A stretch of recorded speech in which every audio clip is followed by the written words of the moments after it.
Hello friends, இன்றைக்கி டேஸ்டியான இடியாப்பத்துக்கு தொட்டுக்கிற சொதியை பற்றி பார்க்கலாம். வாங்க வீடியோக்குள்ளே போகலாம்.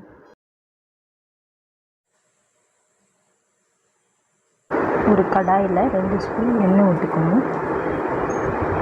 2 சிறிய பட்டை துண்டை 2 போடணும்.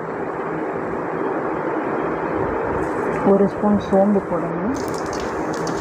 நல்லா வறுக்கணும். வெங்காயம் ஸ்லைஸ் பண்ணது ஒன்று, கட் பண்ணதை போடணும். அதில் போட்டு வதக்கணும்.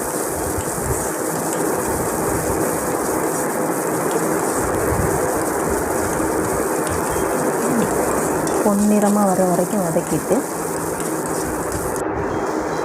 பச்சை மிளகாய் ஒரு 3 பச்சை மிளகாயை போடணும். இஞ்சி துண்டு சிறியது பொடியாக நறுக்கினதை போடணும்.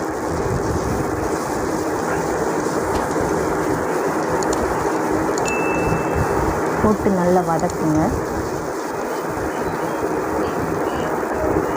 கருவேப்பிலை கொஞ்சம் போட்டுக்கோங்க.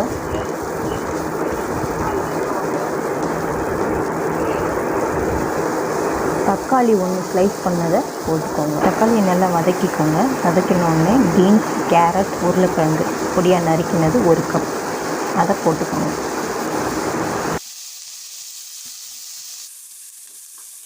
நல்லா வதக்கிக்கோங்க.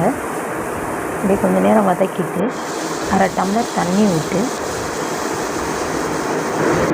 தேவையான அளவு உப்பு போட்டுக்கோங்க.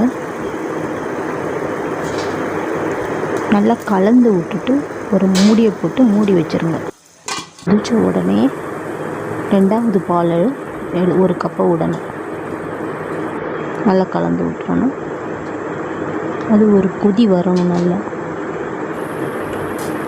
கொதி வந்தோடனே மஞ்சள் பொடி கொஞ்சம் போடணும்.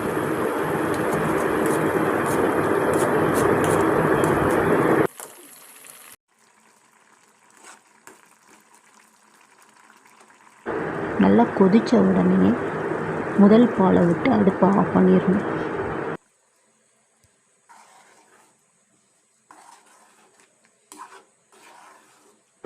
நல்லா கலந்து விட்டுட்டு சர்விங் பவுலில் மாற்றி வச்சிடணும்.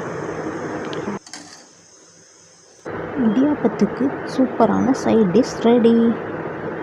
இந்த வீடியோவை பார்த்துட்டு மறக்காமல் சப்ஸ்கிரைப் பண்ணுங்கள்.